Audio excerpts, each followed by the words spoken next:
नमस्कार दोस्तों, quality of India के इस प्रोग्राम में मैं आर्यन विश्वकर्मा आप लोगों का बहुत बहुत स्वागत करता हूं। दोस्तों, प्रोडक्शन पार्ट अप्रूवल प्रोसेस पीपैप में काफ़ी सारे डॉक्यूमेंट्स की रिक्वायरमेंट होती है।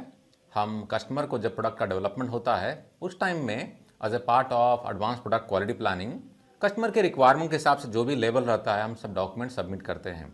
इसमें एक क्रिटिकल एलिमेंट आता है बल्क मटेरियल। काफ़ी सारे लोगों का कन्फ्यूज़न होता है इसके बारे में कि बल्क मटेरियल आखिर होता क्या है, क्या हमें इसके रिक्वायरमेंट को फुलफ़िल करना है, क्या डॉक्यूमेंट देना है, किस तरीके से देना है और ये कहाँ पर स्पेसिफाई किया गया है। क्या ये जो डॉक्यूमेंट्स मेंशन किए हैं पीपैप के लिस्ट में, क्या बल्क मटेरियल भी वहाँ पर मेंशन किया हुआ है, इसको हम क्लैरिफाई करेंगे इस मॉड्यूल में। तो दोस्तों, आखिर ये बल्क मटेरियल पहले होता क्या, हम इसको समझते हैं। दोस्तों, जैसा कि नाम बता रहा है बल्क मटेरियल, यानी कि ऐसा मटेरियल जो कि बल्क में इस्तेमाल किया जा रहा हो।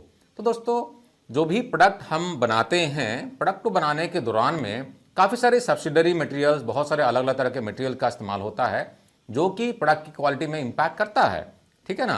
तो क्या हम जो मेन मटेरियल है उसके अलावा जो सब्सिडरी आइटम हैं, सपोर्टिंग एलिमेंट्स हैं जो कि प्रोडक्ट की क्वालिटी में इम्पैक्ट कर रहा है, उसकी क्वालिटी भी इंश्योर कर रहे हैं, उसके रिलेवेंट टेस्टिंग वगैरह भी हम कर रहे हैं, है ना।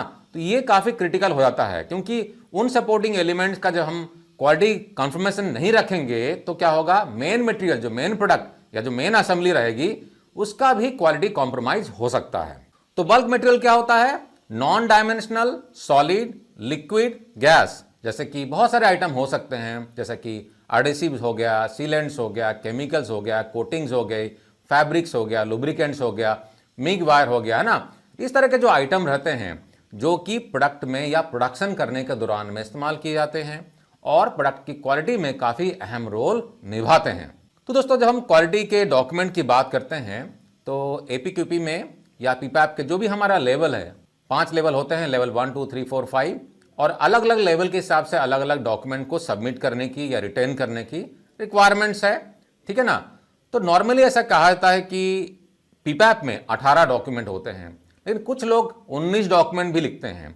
तो ये जो 19वां डॉक्यूमेंट है, ये जो बल्क मटेरियल चेकलिस्ट या बल्क मटेरियल के जो रिक्वायरमेंट है, ये एक्सेप्शनल केसेस में इस्तेमाल की जाती है, जहां पर कि ऐसा कोई मटेरियल आप इस्तेमाल कर रहे हो अपने प्रोडक्शन में या प्रोडक्ट में जो कि प्रोडक्ट की क्वालिटी में काफ़ी इंपॉर्टेंट रोल प्ले करता हो।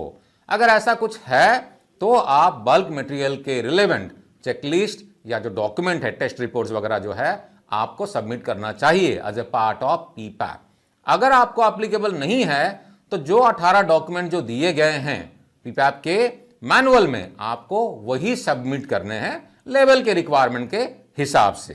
तो एक तरीके से कहें तो पीपैप में 18 डॉक्यूमेंट की ही बात करता है। बल्क मटेरियल चेकलिस्ट जो है ये ऑप्शनल रिक्वायरमेंट है और केस टू केस ये वेरी करता है। अभी बल्क मटेरियल में क्या क्या सामान आ जाएंगे, तो दोस्तों बहुत सारे आइटम हो सकते हैं। यहां पर देख सकते हैं बहुत सारे आइटम का हमने यहां पर लिस्ट दिया हुआ है, जैसे कि एडेसिव्स एंड सीलेंट्स होते हैं, शोल्डर्स का इस्तेमाल किया जाता है, इलास्टोनमर्स का इस्तेमाल किया जाता है, ये प्रोडक्ट की क्वालिटी को इम्पैक्ट करते हैं। केमिकल्स इस्तेमाल करते हैं हम, जैसे कि rinses, polishes, additives, treatments, colour pigments, solvents. तो प्रोडक्शन में हम इनका भी इस्तेमाल करते हैं और ये प्रोडक्ट क्वालिटी को इम्पैक्ट करते हैं। अगर कोटिंग कर रहे हैं तो कोटिंग में टॉप कोट होता है, अंडर कोट होता है, प्राइमर होता है, फॉस्फेट्स होता है, वगैरह वगैरह। इंजन कूलेंट्स में हम एंटी फ्रीज का इस्तेमाल करते हैं, फैब्रिक, फिल्म और फिल्म लैमिनेट्स का इस्तेमाल करते हैं, ferrous and non ferrous metals का इस्तेमाल करते हैं, जैसे कि बल्क में स्टील ले लिया, एल्युमिनियम ले लिया, कॉयल्स, इनगोट्स हो गया।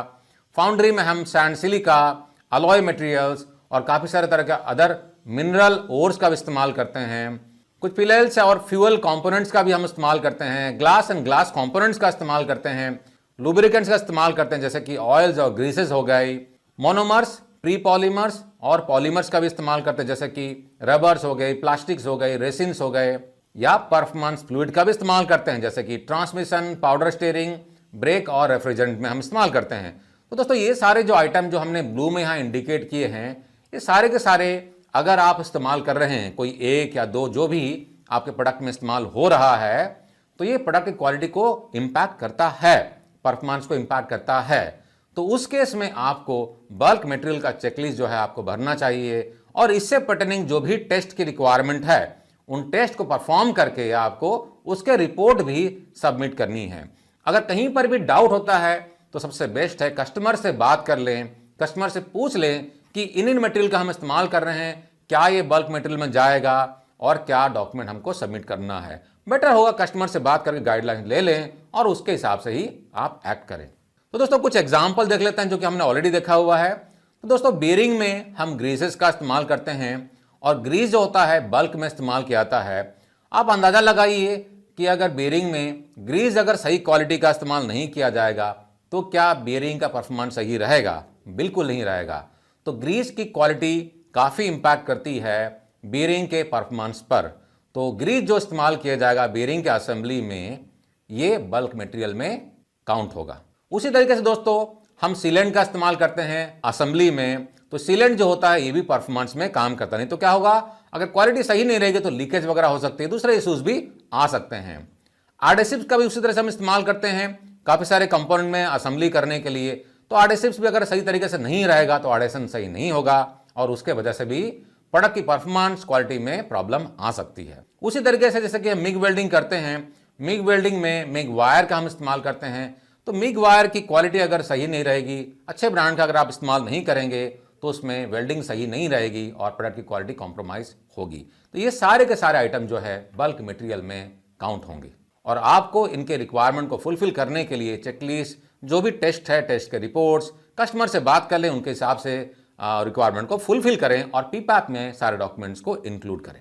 दोस्तों मैं आशा करता हूं कि इस प्रोग्राम से आपको बल्क मटेरियल और बल्क मटेरियल होता क्या है, इसके क्या क्या एग्जाम्पल्स हैं, क्या क्या आपको डॉक्यूमेंट सबमिट करने हैं, आपको क्लैरिटी मिली होगी।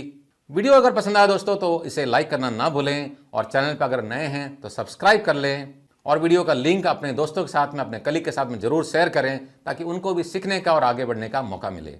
और हाँ दोस्तों, हमारे ऑनलाइन ट्रेनिंग कम सर्टिफिकेशन प्रोग्राम का बेनिफिट जरूर उठाएं। हमारे पोर्टल courses.qualityhubinat.com में जाके ऑनलाइन कोर्सेज को आप एक्सप्लोर कर सकते हैं। काफ़ी सारे फ्री कोर्सेज भी हैं, फ्री टेस्ट भी हैं, उसको भी आप इनरोल करके फ्री में बहुत कुछ सीख सकते हैं। बाकी पेड कोर्सेज भी काफ़ी कॉम्पिटिटिव प्राइसेस में हैं, ग्लोबली रिकग्नाइज हैं। घर बैठे आप सीख के अपने कैरियर को नई ऊंचाई में लेके जा सकते हैं। और किसी भी तरह की कंसल्टेंसी की रिक्वायरमेंट के लिए भी हमें कॉन्टैक्ट करना ना भूलें। टेक केयर दोस्तों, जय हिंद।